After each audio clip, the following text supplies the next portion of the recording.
Merci Jean-Medgar d'être avec nous aujourd'hui et de pouvoir accorder cette interview à Whisky Français. On va parler un petit peu de votre distillerie et de différents projets. Ma première question sera sur les projets en cours 2018. Est-ce que vous avez des surprises à nous présenter? Des surprises, il y en a toujours, mais le premier à être surpris, c'est toujours nous par rapport à l'évolution de ce qu'on fait au niveau des élevages.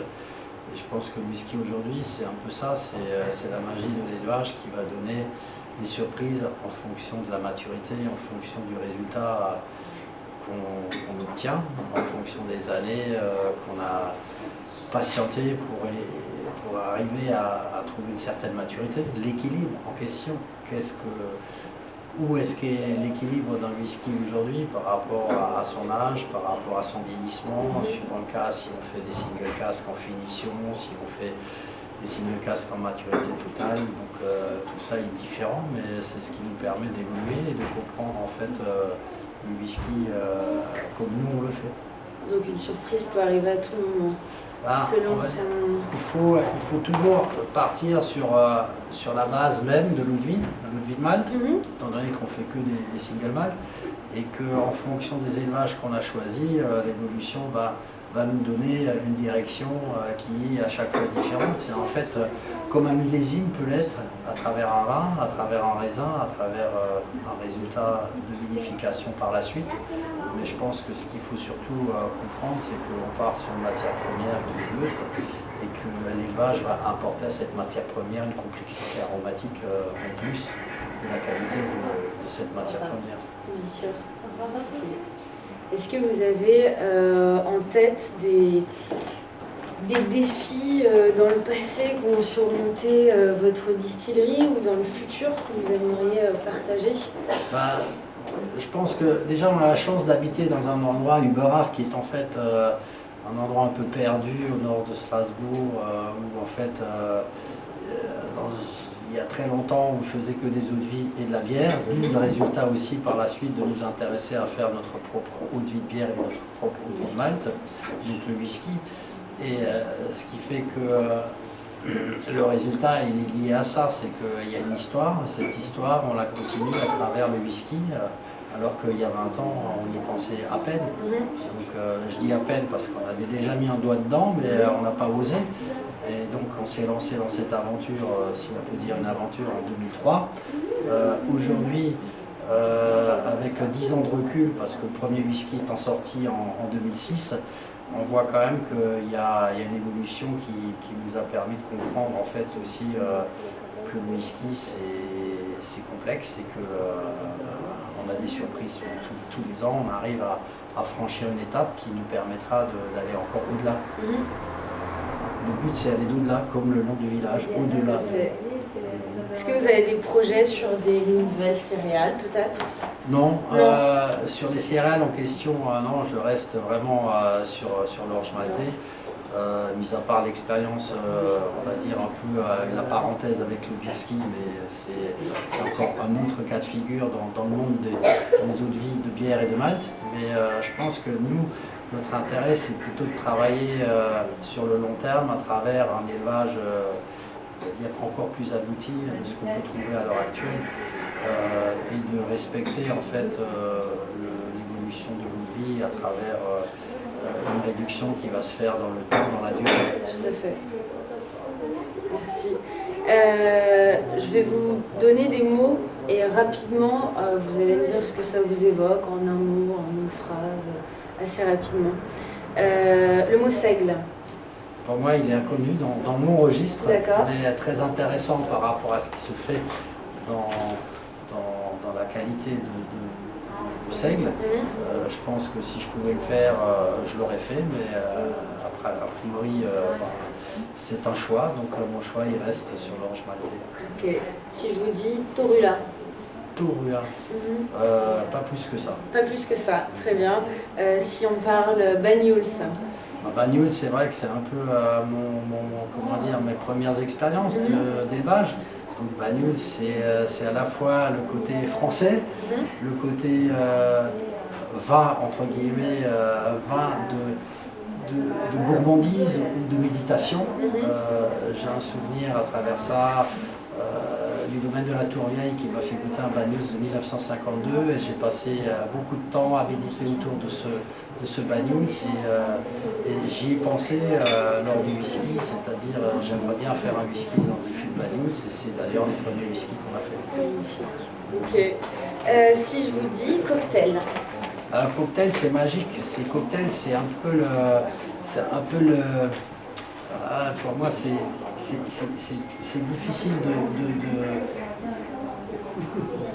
de le décrire en tant que tel, d'autant plus j'étais disjockey très longtemps, donc j'ai fréquenté le monde des cocktails à travers ça. Je pense qu'il y a une innovation autour des cocktails qui fait que c'est magique.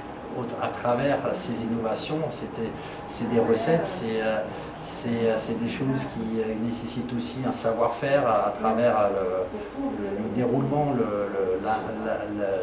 l'utilisation des ingrédients et de ne pas franchir certaines limites qui sont des fois un peu peut-être trop poussées. Si je vous parle de fût. Alors fût, ça veut tout dire. Un fût, sans fût, il n'y a pas de whisky. Mais fût, ça peut être une pièce, ça peut être une barrique, ça peut être un tonneau, ça peut être une feuillette, ça peut être plein de choses. Un fût, c'est la vie du whisky, c'est l'élevage en question qui va apporter en fait au whisky sa petite note de complexité qu'on n'aurait pas sans fût. Et si je vous parle maintenant de la distillerie Mackmyra? Ah oui, alors là, pour moi, c'est la partie nord, la partie, on va dire, osée du whisky, étant donné que c'est peut-être une partie la plus au nord où on fait du whisky. Donc, comme il y a la partie la plus au sud qui, il me semble, la Tasmanie, donc ça prouve que le whisky n'a pas de limite. Le whisky appartient à la planète Terre et que je pense qu'aujourd'hui, on a cette chance-là de pouvoir produire du whisky à travers ces différents pays, ces différents continents. Et c'est ce qui apporte un charme complémentaire à tout ça. Très bien. On en a parlé, on l'a évoqué entre nous tout à l'heure. Entre whisky et vin, jusqu'où ira cette alliance? Ah oui, ben la France est connue par rapport à son histoire autour du vin, mais surtout aussi autour des eaux de vie. Je pense que là, il est trop tôt. Il est trop tôt de savoir exactement où on va, comment on va y arriver, s'il y a un but par rapport à ça. Il ne faut pas oublier que la matière première, c'est la céréale, c'est l'eau de vie de Malte, l'eau de vie qui en résulte. Et puis l'élevage qu'on va en faire dans la barrique, c'est ce qui va donner en fait une complexité, mais il ne faut pas pousser les choses dans des choses qui soient trop, trop masquées. Je pense que le whisky, il faut qu'il reste pur. Il faut apporter un peu de poivre et de sel entre guillemets, mais je pense que le whisky, c'est pas un jus de quelque chose, c'est une vie. Donc une vie qui titre plus de 40 degrés. Donc, on peut très facilement jongler avec tout ça en faisant des assemblages, mais après, l'alliance en elle-même, il faut être raisonnable. Très bien. Alors vous avez commencé, vous l'avez dit, par faire des embouteillages vieillis dans du fût de Banyuls. Pourquoi ça? Vous avez dit que c'est le côté gourmand qui vous a charmé, la réflexion peut-être autour de ça. Oui, mais en fait, il ne faut pas oublier qu'en Alsace, le monde du vin est limité quand même à des vins qui sont surtout secs pour les vins blancs. Bon, bien sûr, il y a les vendanges tardives, les grains nobles, mais il s'avère que dans ce registre-là, il n'y a pas beaucoup de barriques, il n'y a pas beaucoup de pièces. Donc c'était compliqué de se fournir tout de suite en barrique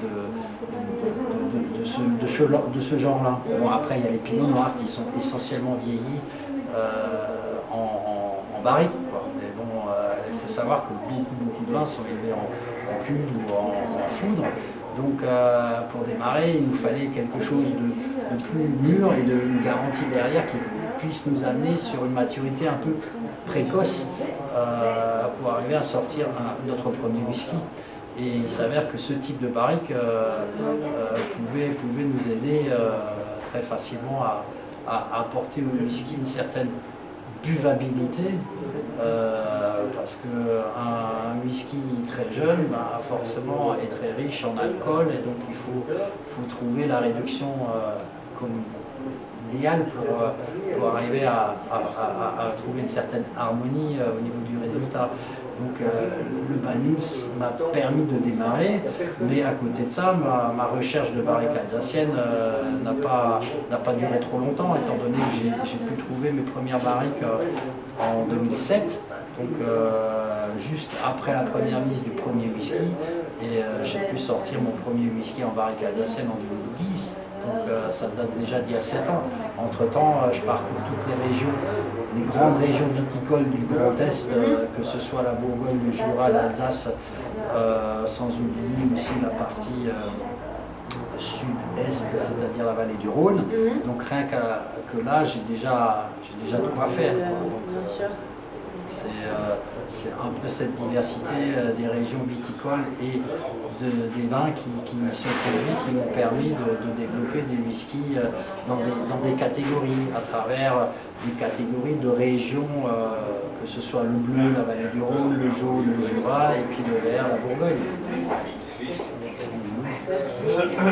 Ma dernière question pour clôturer sera la suivante. Mieux vaut-il nager, boire la tasse en nageant, ou n'avoir qu'une tasse pour boire du whisky?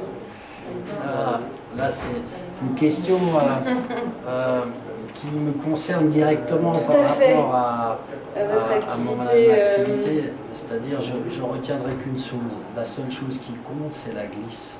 Que ce soit dans l'eau ou dans la bouche, l'essentiel, c'est cette sensation-là. Cette sensation de pureté, à la fois que l'eau peut nous apporter, mais aussi à travers la dégustation d'une eau de vie ou d'un whisky, cette approche qui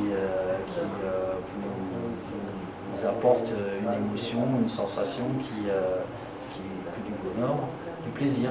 C'est une phrase qui amène à une belle méditation, je pense. Merci beaucoup. Merci de m'avoir reçu, et puis j'espère à une prochaine. Très bien, merci encore.